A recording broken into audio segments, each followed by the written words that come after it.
Fueled by Temperance Spirits, Edmonton's leading non-alcoholic beverage provider. Order online for doorstep delivery. Welcome back to Game Over Edmonton, your local leader in post-game Oilers analysis. In this episode, it's fueled by Temperance Spirits, the city's leading non-alcoholic beverage provider. Visit Temperance online for a curated section of non-alcoholic options. Choose from a variety of craft beers, mocktails, wines, and spirits. Temperance isn't just a retailer, it's a community of Edmontonians who celebrate the spirit of socializing without the need for alcohol.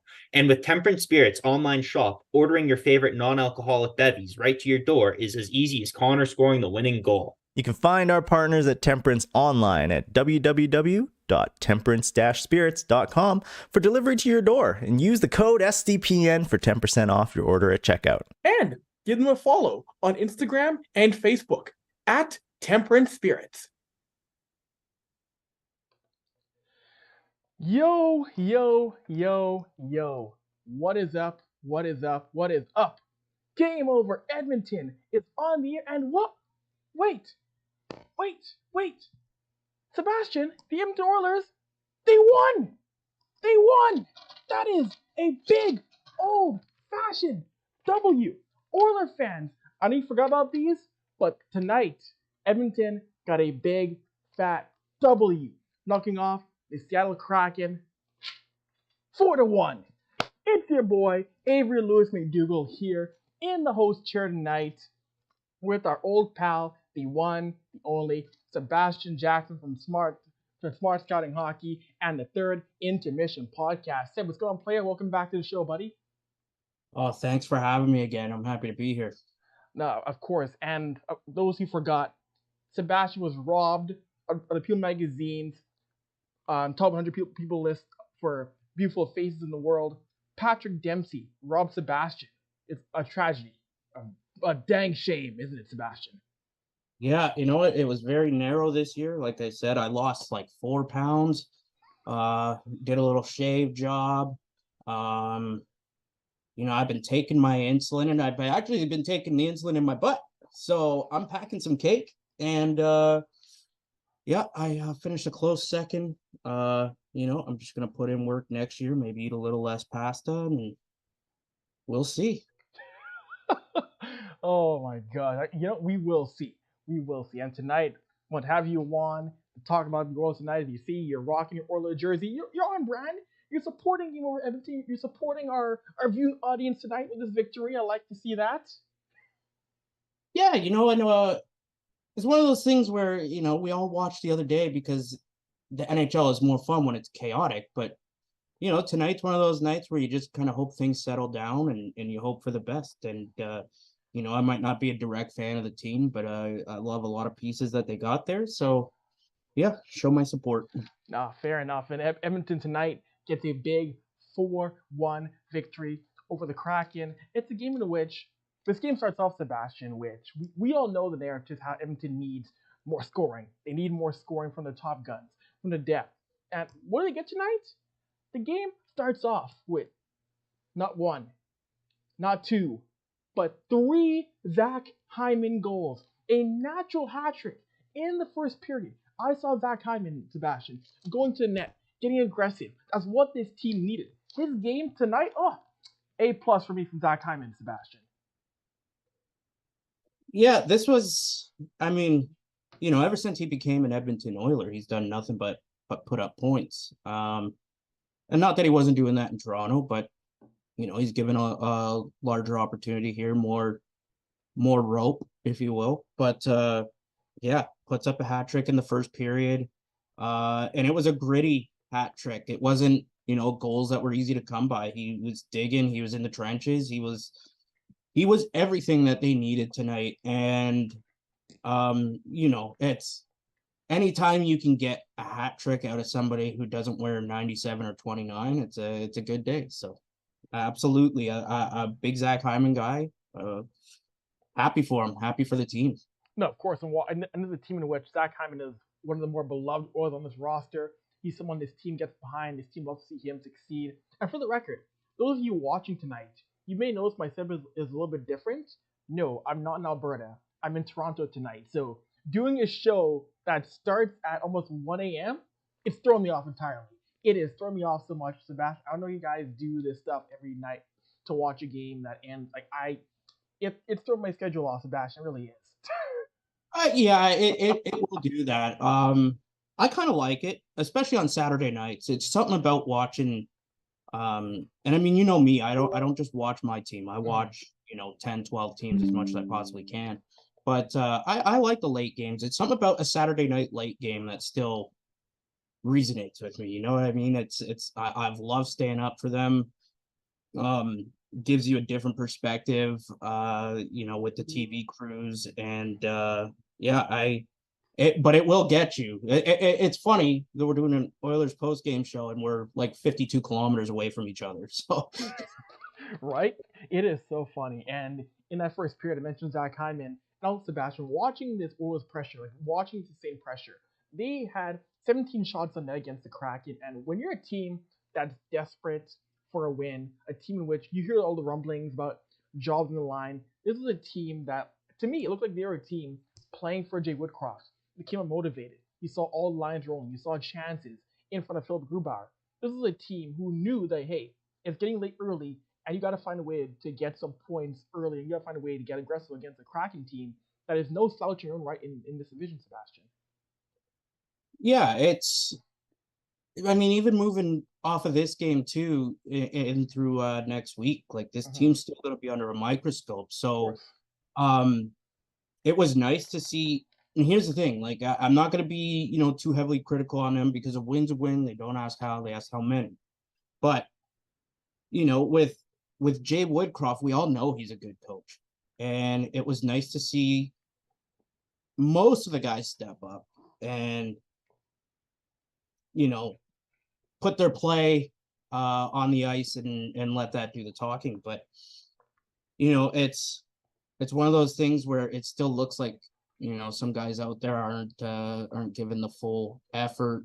It looks like some guys are still hurt, and I mean I think I feel pretty confident in saying one of those guys especially is hurt right now. But it's one of those wins where they didn't have to rely on their top line. They weren't, it wasn't power play. You weren't getting 3 or 4 goals on the power play. It was a gritty first period, and they really did come out. They let up a bit, but that first period, that's how they got to keep coming out. That's how they got to extend that 20 minutes over 60. And we'll see if they have the personnel to do it. But yeah, you know what? I'm very happy that Jay Woodcroft is going to live another day here. I'm very happy that Manson's going to live another day here, because at the end of the day too, it's not just these coaches that are going to get changed. Like we saw earlier last week, we saw Rachel Dory tweet out that maybe now is the time that you start to look at making moves around your core. And if another couple losses, you might have to start exploring that. I think now's the time. But as of right now, they got the win. They made Seattle look, even when Seattle was making a push later in the game, they made Seattle look like an AHL team, if I'm being honest. Like yeah. It wasn't even close. Like even when, like I said, even when they were when Seattle was generating pressure late in the game, it didn't seem like Edmonton let their foot off the pedal enough to allow them back into the game. But yeah, it was, I don't know, if you're Seattle, you can't show up and play 6 minutes of hockey. No, exactly. And this is a game in which, and this is a good team. This is a team with good weapons. We've seen this team before be one of the more balanced offenses in the NHL, going back to even their first year in the league. And they got pretty much nothing on Stuart Skinner for the first 40 minutes. We saw their zone entries were a challenge. We saw Vincent Desharnais really deny entries at the blue line. This is a game in which Seattle looked ordinary, and Edmonton really looked like the team we thought they were going to be, for the most part. A team that would come into Seattle, make themselves hard to play against. And the one thing we touched on just now is McDavid and Draisaitl. And it's clear McDavid still is not 100%. This is a guy who, of course, he'll never say it. Like, Connor McDavid could be missing his head. And you'll ask him, Connor, you good? Yep. He will not tell you he's hurt. He will not tell you he's limited. But after the oblique injury, he still looks, Sebastian, like he's playing at maybe at most 65%. That is not the Connor McDavid we've come to see, we've come used to, who can take over a game on a moment's notice. We haven't seen that yet, really, at all this year. Yeah, there's a few people who can right this ship, and his skill is one of them. And I don't blame him for not taking himself out of the lineup. Like, if we're talking about my favorite team, of course I'd like my star player to be 100%, and I'm not super comfortable with them, trying to play it out, especially 20, 25 minutes a night. Here's the thing, and this isn't a shot at the Oilers. It's just, I've made sure, I think people are aware that I'm not a Ken Holland fan. Is 60 to 65% of McDavid better than what's going to come up from Bakersfield? Like, it's one of those things where it's like, even McDavid at 65% is better than the next guy who's only going to come in to play maybe 8 or 10 minutes. Now, it gives somebody like Hyman or Evander or a couple other guys, it gives them a shot at the very top line. But, it's Edmonton's issues, a lot of them have been, lack of depth. So if you're McDavid, you're like, well, I am the best option, even if I'm 60 to 65%. But yeah, you can see he's out there kind of going through the motions. I feel like he gets on his motor once or twice, and then he'll call it a shift. And I don't know, I should have looked this up before. I don't know if his line's getting outscored at 5-on-5 right now, but like, I imagine it's pretty close to even, which, hey, you want him producing, but at the same time, if you're not allowing anything while his line's on the ice, it's, run with it. Exactly. And this is a game in which, again, and you mentioned, and of course, Leon Draisaitl. Something about Leon Draisaitl is, I just think right now he's just snake bitten, because we see that one-timer, which over the many years has been dangerous. We see him near the face-off dot. And the Oilers power play for a long time has been pick your poison, because you can't stop McDavid and Draisaitl and Hyman and Boucher. It's impossible. You can't do it all. But you're seeing a lot of times now, Draisaitl, the one-timer, he hits the post, he hits that of the net. Something isn't clicking with that one time. Something just isn't clicking, and he hasn't scored. He scored now once in his past 9 games. It's just an odd slump that you don't see Leon Draisaitl fall into this deep into his career very often, Sebastian. You just don't see it from Leon going this many games without scoring at all. No, and unfortunately, when he's not going, and if McDavid's not going, then it's not going to be a super good time for the Oilers. But at the same time, we know he's slumping. We know the team's kind of in a little bit of a slump here. I don't want to be the team that he breaks out against. You know what I mean? Like, it's going to happen. Right? I know that asking for patience from a fan base who's, rightfully frustrated. They don't know what tomorrow is going to bring.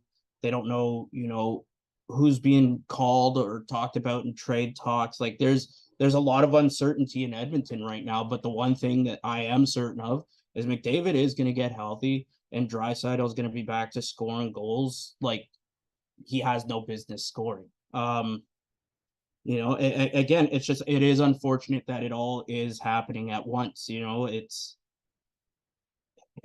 already hard when your best players aren't producing or aren't healthy, and going through this, and the media in Edmonton, they're not the easiest to deal with. So until the ship is right and Draisaitl's back to being Draisaitl, it is what it is. But like I said, I don't want to be the team that he breaks out against, because it can come tomorrow. But yeah, there does seem to be something off. Maybe it's a split second in his shift or in his shot, because as we've seen with a lot of these skaters that can shoot the puck in ways that physically don't make any sense to us. 1 second makes all the difference. Half a second makes all the difference in the world. So his timing might just be off. His vision might be off, but he's going to figure it out. Like, absolutely, the one thing that Oilers should be excited about is once it's going, it's going to go. Oh, exactly. And seeing Leon, he's the kind of guy where he can shake this off, and watching him practice, he's the kind of guy where he demands perfection from himself. at all times. And yeah, you're right, Sebastian. I don't want to be that team he breaks out against, because when Draisaitl breaks out, it's going to be a 4 or 5 point night where no one in the world can stop this man. It's going to be a scary night when he does finally break out. And someone who did score tonight, I mentioned him, Dylan Holloway.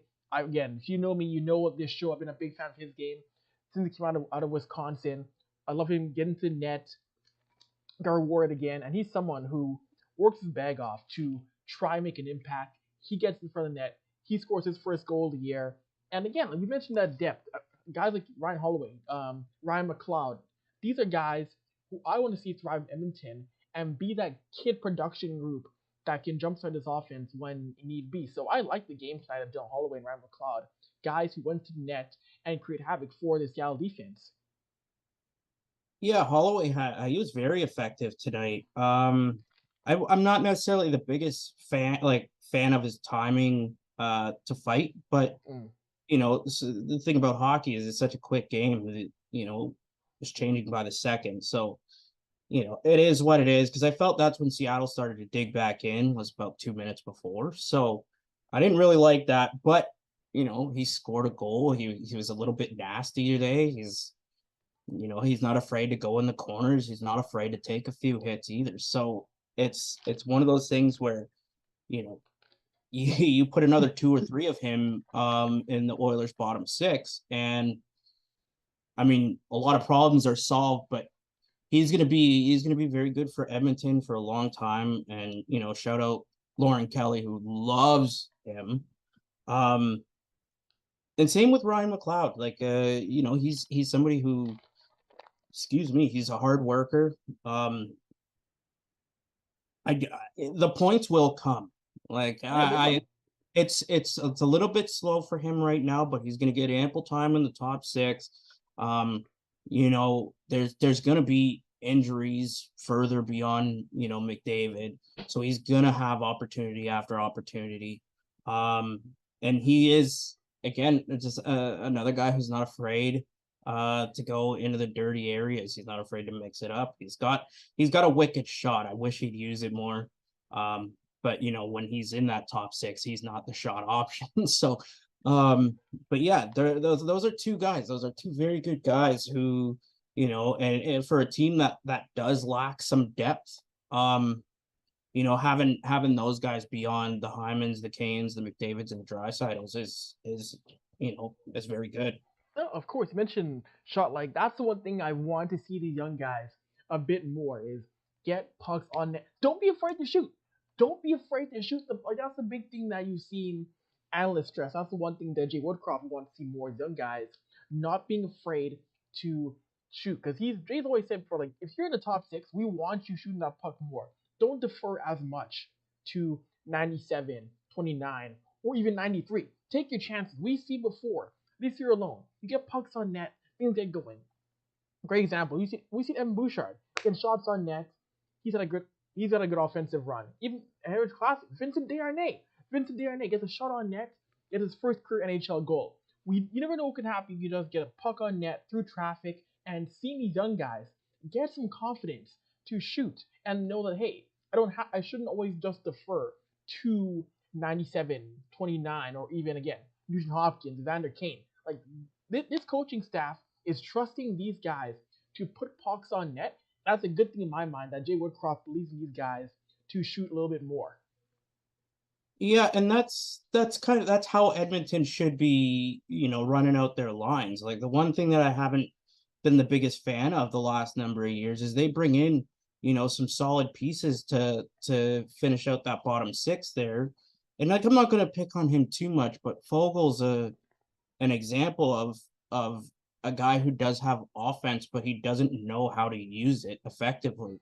And they bring these guys in, and it doesn't work out as well. But you bring in somebody like a vet like Sam Gagner, he's going to shoot everything because he's been. Mm-hmm. That's what the plan should be: is put whatever you can on net, because Edmonton is it's a high flying offense. Like, you can't have 2 offensive lines and then 2 lines that are just 5 guys skate and run. Can't do that. Put everything on net. have your net every line has a net front presence, you know. Search for the rebound. I don't know. They needed more out of their bottom six, and getting stuff from Holloway, from McLeod, from Sam Gagne. Like that's what they needed. They needed depth. They needed to roll 4 lines, and you know, tonight's one of those nights where kind of that secondary tier of scorers, they got on the score sheet and were rewarded. So, you know, we'll see what happens. But I again, it's hard to pick on a team that just won 4-1 and limited the other. I think Seattle had less than 20 shots. So Yeah, it was a relatively quiet night for Stuart Skinner, who, as we know, the Oilers are now going with Stuart Skinner as the number 1 goaltender with the demotion of Jack Campbell to Bakersfield. It was Skinner and Chip and Calvin Pickard tonight. You know, I didn't mind Stuart's play tonight. I thought Stuart, when called upon, made some big saves. I know in the first period made a big save with Yanni Gord, who was coming towards the net, and I'm not as down on Stuart Skinner as others are. I know we always have the big debate in our group chat on SDPN over Stuart Skinner, and I'm still a big believer in Stuart Skinner. I'm very much here. I believe in that. It's a little bit of a sophomore jinx. He'll figure his game out, because we saw him last year as a rookie play brilliantly when called upon, when Jack Campbell needed help. I believe in Stuart Skinner finding his game and turning things around. Now, will he need a break eventually? Sure. I think you'll see some of Calvin Pickard pretty soon here. But I believe that Stuart Skinner will turn things around in his second year as being a true star in this league. So I think that he shouldn't have been, you know, second to Jack Campbell for that little stretch there. Like, I got a lot of good things to say about Stuart, but I'll start with the goaltending overall. Like, you're well aware of this because you're up to date with us on Twitter, but like, every Leaf fan warned Oilers on Twitter months before, like a month before the signing, that this was a bad idea. I recall. No, it was one of those things where, you know, obviously we were happy because he was winning some games in Toronto, but you know, the defense was playing lights out most nights. He was, you know, always in his head mentally.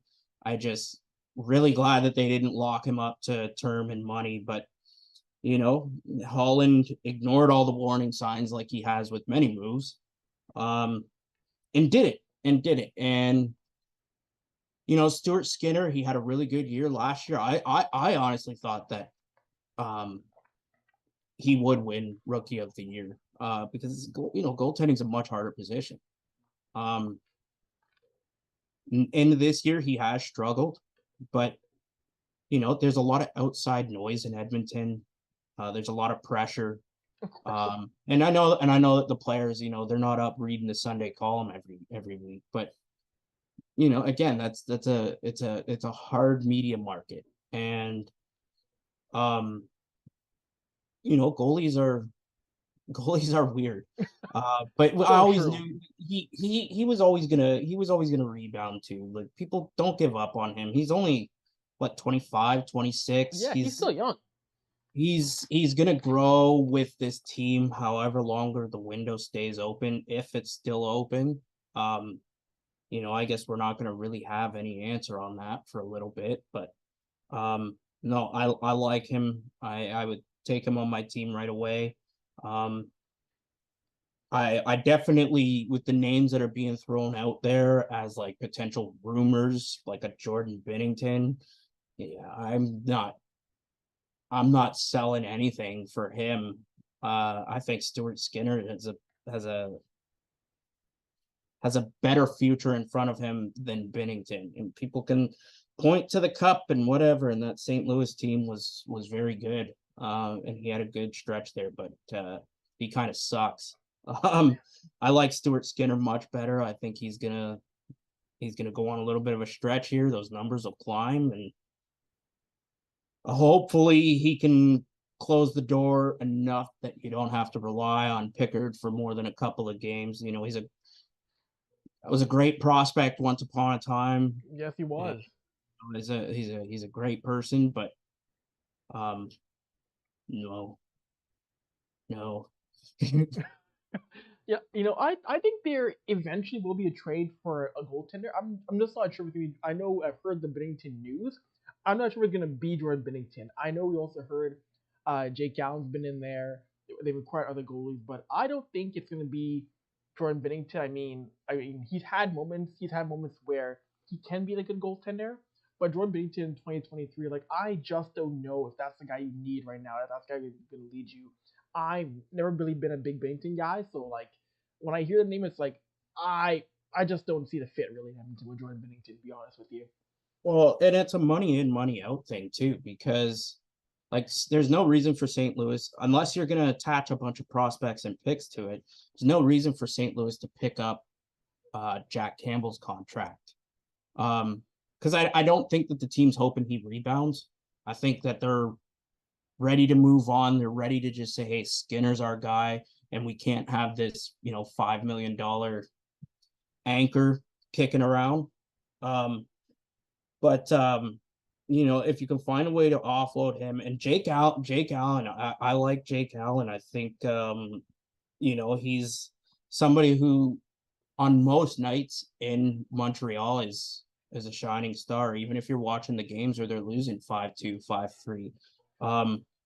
There's some goals that you can fault him for, but when the whole team isn't playing good, it's not pretty. And unfortunately, that's the only thing that's getting showcased from him. But he's cost efficient. He makes 3.8 this year, 3.8 next year.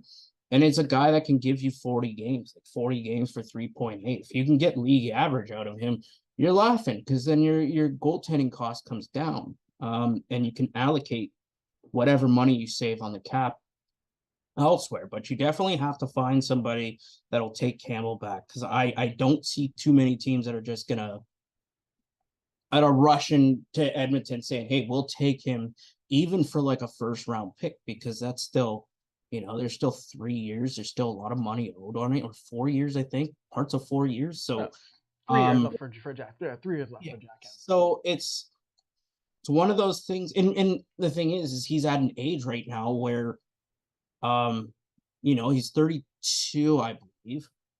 So we don't know if he's gonna, because that's kind of how his career went. Like he found a resurgence back in Toronto, but it ended kind of as quick as it started, and it hasn't been a pretty 24, 25 months for him. So, it's one of those things where, he might not get it back, and a team's not going to invest millions of dollars into that, even if you attach that first or you attach that top prospect. But if you can find somebody to take that off, and you get you get Jake Allen on your books, then, it's not an earth-shattering move.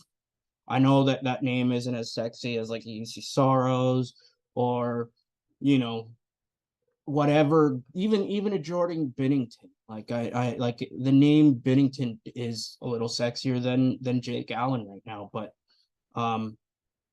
you're not asking for a goalie to come in and put up a 930. You'd like to, but if you can just get somebody who can come in and put up a 905, McDavid and company will outscore that problem all day.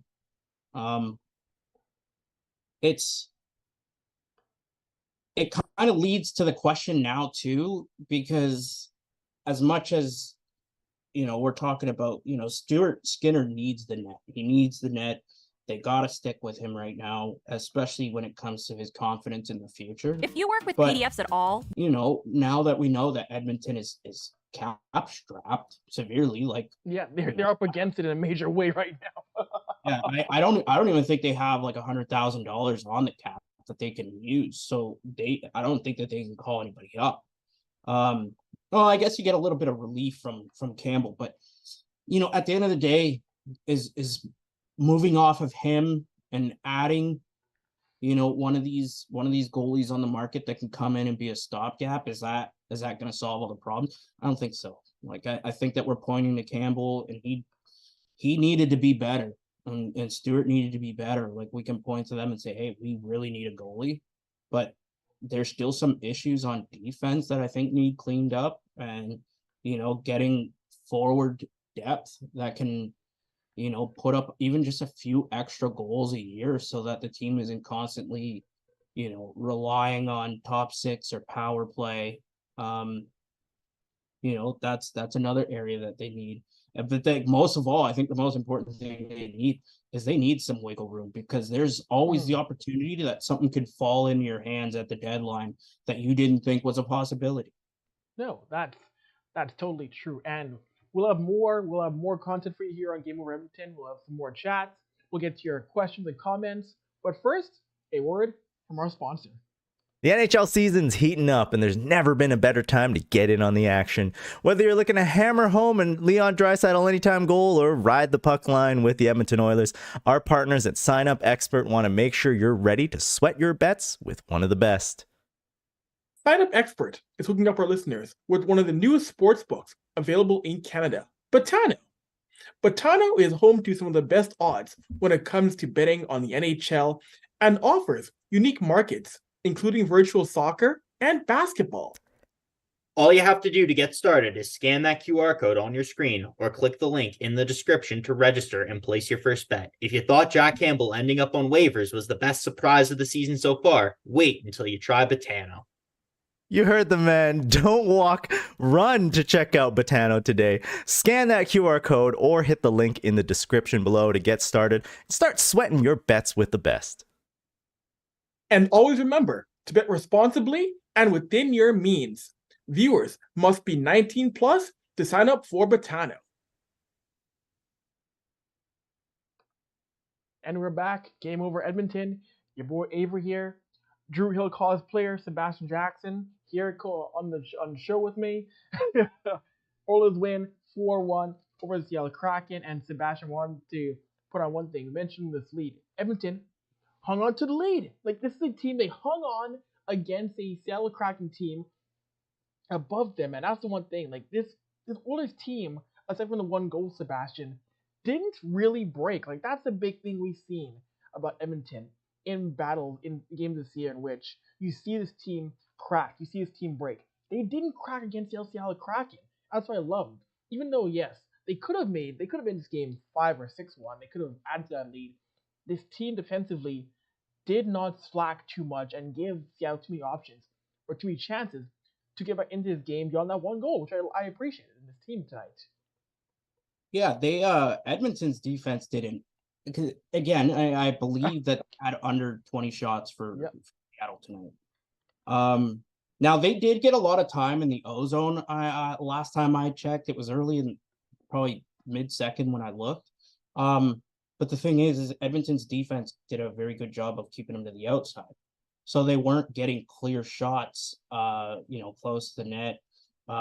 Nothing high danger. Even the goal that they scored on was, it was what it was. Yeah. I wasn't overly impressed. But, yeah, they held on. Defense did their job. I thought Ekholm looked great. I thought Kulak looked awesome. It was a complete effort from the back end. Again, my only issue with the game was I would have liked to see more contributions from the forwards. Because you didn't really notice 12 forwards or 11 forwards that they ran with tonight. You noticed 3 or 4, and not saying that everybody else was a passenger, because they still allowed only 1 goal today. But I think that this team just needs to start playing a full 60, all 4 lines. This was a game that Edmonton did let their foot off the pedal. Shots after 1, I think they only had 10 more shots between the next 2 periods. So, it's a good win. And they won it the right way. Like they didn't rely on their top 2 players. They didn't rely on the power play. Like I said, Hyman was right there in the trenches. Those were dirty goals. Those were goals that he was digging for. And it's not like he came out of there untouched. He took a couple whacks. Yeah, man. He had it was a great game, a very good game. No, of course. And now Edmonton, upcoming schedule, they're taking on Islanders, Kraken again this time at home. Then they got Tampa.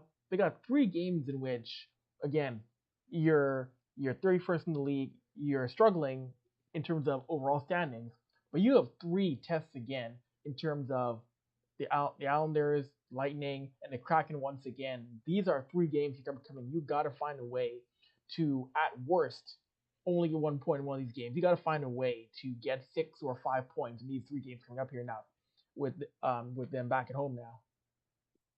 Yep. Yeah, it's I think this is gonna be the really telling stretch right here. They and I think that's best, especially when they're trying to judge what's going on. I think you give this a couple more games, you win one, and then you see how they take off from here. You allow McDavid the chance to get better. I'm not going to sit here and say they need to take 6 of the next points or 6 of the next 8 points or 8 of the next 10. Of course, you want to see them win as much as you can, but it's just they need to be in games. They need not to be coughing up late leads. And they're, like I said, we're going to need that depth scoring, especially against teams like the Islanders who don't play anything outside of defense. Those are games that McDavid and Draisaitl, that's where you need to rely on your stars. But at the end of the day, there's a couple games coming up. Tampa hasn't really been super hot this year. There's a chance to beat them. That's a confidence booster because they're always one of the superior teams in the league. It's every day is a new opportunity right now, and I'm excited to see where they take it. I'm super excited that Jay Woodcroft is still going to be the coach.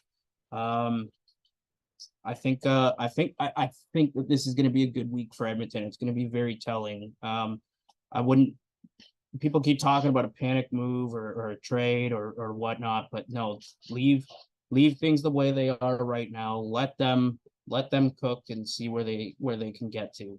And for the love of God, everybody, please stop talking about, the St. Louis Blues did this. They were like 5 points out of a playoff spot when they turned around and won the cup. Like, it's a horrible example. Like, don't do that. Edmonton, take it one day at a time. Even if the next week doesn't go as planned, if we'd all be kidding ourselves if we think that this is their last kick at the can of winning a cup. This was a year that they were going to push for it, but now it's instead of looking too far in the future, they just got to take this one day at a time and get healthier, get back to playing Edmonton Oilers hockey, because right now, I mean, even tonight, it again, awesome win, but it didn't feel like an Edmonton Oilers victory. You know what I mean? Yeah, no, I totally see what you mean, Sebastian. You mentioned how one game at a time, great example is how some people, not saying all, but some people might see Tampa not being that juggernaut out of the gate, and some people might look past them, but this is still a team with Nikita Kucherov, Steven Stamkos. That is still a very good team. Don't let them be near 500 fool you. That is how you get caught. That's a trap game in my mind. You get caught and think Tampa is hovering above 500. They're still not a team that can find a way to get a win. So seeing them play up to the level of the Tampas and New Yorks, who aren't juggernauts right now, but are still very good teams, it's gonna be a test. It's gonna see what they're made of. If they find a way to bring that effort against Tampa and New York, like they did tonight against Seattle. Yeah, and it's an opportunity to. The nice thing is even though they're struggling right now, there's still the Edmonton Oilers are still a team that people fear, because as we mentioned earlier with Leon, he's going to break out. Do you really want to be the team that he breaks out against? Because if there's anything is guaranteed moving forward, it's that. Yeah. McDavid's going to get healthy. And, Hyman this might be the kick start that he needed too. He wasn't playing bad all year, but after a season like last year, you're starting to expect a little more, and Nuge is starting to look a little better too. So there's a lot of pieces coming together. People can sit there and say, "Oh, well, that's an easy game because they have no goaltender." But I mean, you blink and the Oilers can still put up 6 on you, no problem. That didn't disappear. Mm-hmm.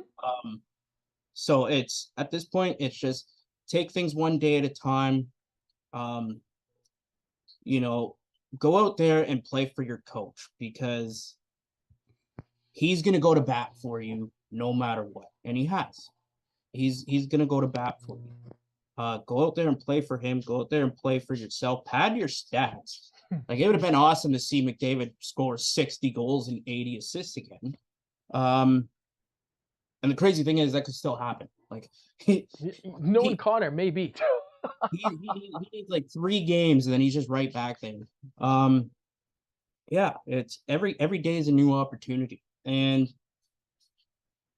buying time, especially when teams like Tampa are out there. You know, Tampa, they're not, I don't believe that they're right up against the cap, but they have a lot of money committed to a lot of players. Like, their core minus Stamkos is locked up there for forever. So it's an opportunity to, you know, scout what other teams have. That way, when the time calls and you see, oh, well, they're trying to move on from this player, or this player's talked about, or this player's talked about, it gives them an opportunity to be like, all right, well, you know, we ran over this team, but how did this player look on that team? And how would he look in our team? Because like I said, you know, every year something falls into somebody's lap at the deadline. You know, I don't trust the GM in Edmonton anymore, but never really have. But hopefully Woodcroft is still there in a week, and there's somebody else at the helm who will make the decision on the coaching staff, who will find Edmonton those extra pieces that will push them further. Because no matter what, you know, we wake up tomorrow, we see what's in the standings. You know, Edmonton is still the Oilers. They're going to find a way to come back in here. They're going to score. We know that, and they're going to score in bunches. So I know a lot of people, especially people in Eastern Canada, think that, oh, you know, everybody picked Edmonton to win the cup. And people, I get it, but this is still the same team that everybody picked to win the cup. It's got to figure it out. Yeah, no, exactly that. I think they will. There's still time to figure it out. I think they will. And before we go, we'll get to the press conference. If you have any comments, questions, concerns, want to hit on Sebastian, you know, let us know. Speak now. Ever hold your peace in the comment section. He's a handsome man. So let us know now if you've got any comments before we wrap things up here. I know it's a Saturday night. I know people are out and about enjoying their Saturday nights, but why would you go out? You know, you should come home early, watch two brothers break down a hockey game. You know, it's better than going to a bar. It's better than going to a club, getting stuck in line. Cover charge now is $85 per person. You know, stay home, watch some hockey talk. No, oh man, I don't even remember what it's like going out at night anymore. You know, Adam and Steve will tell you, like, ever since we had kids 5-6 years ago, you're just in a constant state of exhaustion. So, you know, your Saturday nights are like, man, I just hope I make it to the third period. Oh man. You know, I will say this, you know, last year in the playoffs in the OHL, I watched a lot of the North Bay Battalion, and oh God, what's his name? Matvey Petrov, yeah. Matvey Petrov, yeah. That slipped my head. I'm gonna need to take some insulins here, but no, Matvey Petrov. That's a player who's on his way, and he's on his way quick. Just very elite offensively. You know, it's people are going to look at Edmonton's system and say that there's not a lot of high quality there. Don't give up on him yet. He's going to be in Edmonton. That guy has a wicked shot. He's going to put up points on the power play, and he's kind of a monster too. He's not afraid to run you into the board. So, you know, for something to look forward to, there's that. You know, he might even be a piece that you can move at the deadline for something bigger. But there's prospects coming. And, you know, like I said, I think once they get a new GM in here, you're going to see the vision change a lot from an old school to a younger generation thinking. And that prospect pool and the Oilers are both going to be competitive. No, I agree. I see a comment here from Brampton OHL History. Ty Nelson, another battalion name, but with Seattle. That's right. Okay, just want to throw that out here. Uh-oh. That's battalion fan right there. Amazing. Yeah, he's coming up on 1,000 OHL games that he's watched live, but no, Ty Nelson, yeah, that's another guy. Like Seattle, here's the thing. Seattle's probably got one of the deepest prospect pool, and we don't need to talk about them too much. It's Oilers, we keep it Oilers. If people got questions about prospects in the upcoming draft, I'll be happy to answer too. Seattle, underratedly, they took Shane Wright, who's going to be a good player. Please don't slander the guy.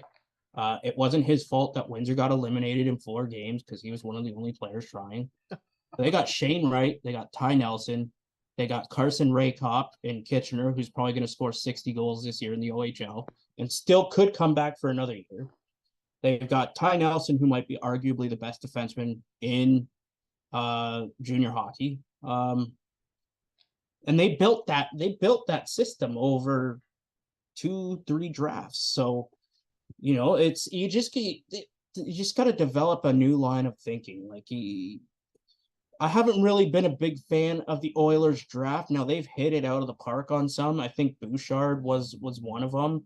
But we all knew even when he was 14 that he was going to be very good. Ryan McLeod, we always knew was going to turn into a secondary piece.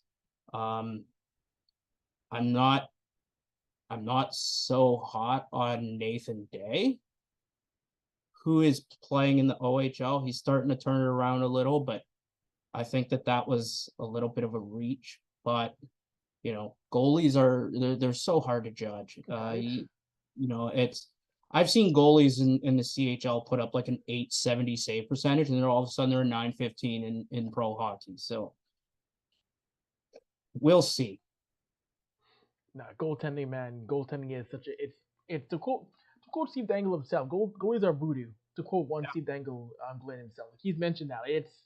Judging goaltenders, no matter if it's the OHL, it's AA, it's a tough thing to really judge. Again, for yourself, Sebastian, being a scout, it's gotta be tough at times seeing a guy who, struggles in the OHL, and he comes to NHL, and next thing you know, the guy is in an All-Star game. Yeah, it's kind of crazy because ever since the CHL at one point had a rule where you couldn't take import goalies, which was weird, and that's when it started to go downhill. Like we're seeing OHL goalies now, that'll put up 30-40 wins a year, put up a 912, 915, like above league average, and they don't even get a call from professional teams. They go right to school, and then they go overseas, they make their money, they come back home, have a family. Figuring out which goalie has that it factor at 18 or 19 or 17 is so hard, because the crop already is watered down. There's a few goaltenders in the OHL this year that I think are gonna get some notice. My fear is teams still want those goalies that are 6'6", and we're starting to see less of those. Especially in Canada, we're starting to see less of those every year, because OHL teams just want the best goalie. They don't care if you're 6 feet tall or if you're 6'6". They want to succeed in net. But goalies are so hard to read. Any scout will tell you it's nearly impossible. That's why you don't see any that ever go in the first or second round. It's most good goalies you see are like a 5th or 6th round pick. True, that is very true. And I know. So it appears there's no question in the chat right now, and I get it. It's late, so I'll ask you one question, Sam. Who in your mind, every time watching the Oilers here, who do you think, but an educated guess, is the underrated Oiler? Who's a guy you feel deserves more love on this roster here this season? You think, Sebastian? Oh, that's a good question.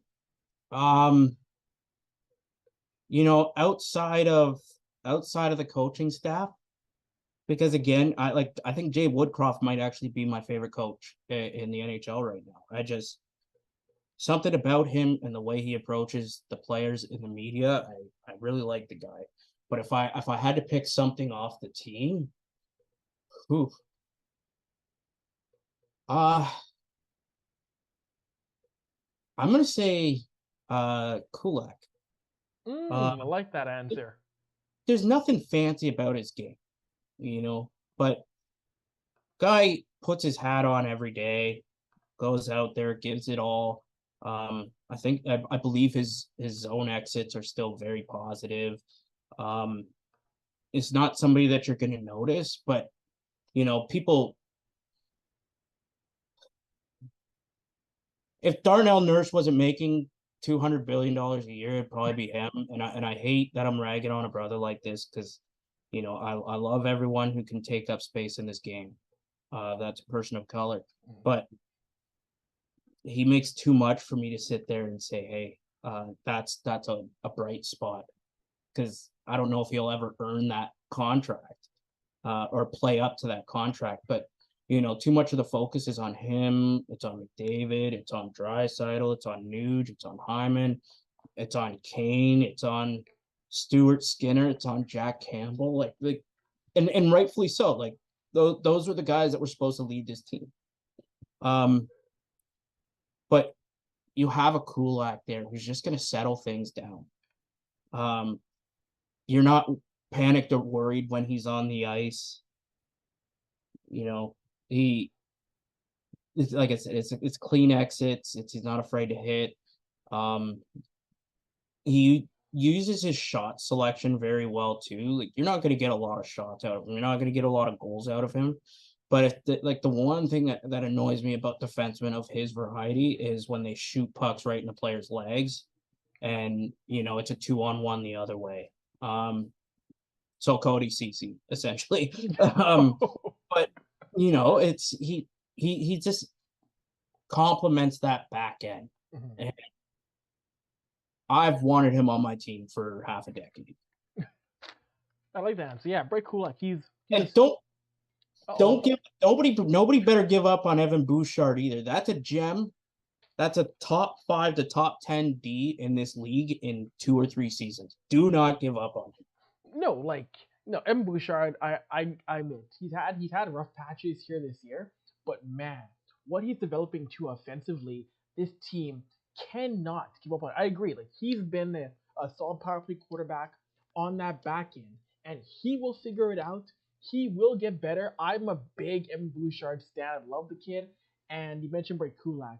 He is steady. He's stable. All your defensemen don't have to be flashy. They don't have to be the flashy looking mean demon. They don't have to be those guys you notice at every single shift. If they're stable enough, they just do their job and they reduce danger in their own end of the ice, it's good enough for me. And Brett Kulak is good at doing that quite often in his own end of the ice, Sebastian. Yeah, it's nothing earth-shattering with him, but you can throw him out there as a stopgap in any situation, mm-hmm. and you troubleshoot any issues that you may be having, and that he's just going to be a steady, calm presence. I think that, when this team turns it around, because they're going to, he's just going to get lost in the shuffle, because people are going to look at Ekholm and they're going to look at Nurse, and those are your players that are, kind of your first tier. And then you got Bouchard, who's right there as well. So, in terms of defensemen, Kulak's going to get less and less love, but I hope that people just appreciate what he does do.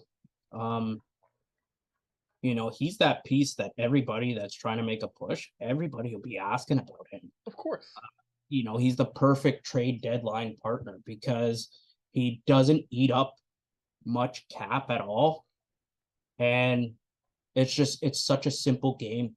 And too many players shy away from that. They want to be the star. They want to make a difference and make an impact without realizing that sometimes just playing your game and essentially doing nothing is a positive impact. Yeah, no, I cannot agree more with that. And Sebastian, we're going to wrap things up here on Game Over Edmonton. So where can people find you? Where can people find your tweets, your comment. Where do people find? Where do people find you? Because one thing I love about you, Sebastian, you don't take no crap. You don't take no BS on Twitter because if someone comes for you, you got a chirp locked and loaded for them 24/7 every single day of the week, man. You always do.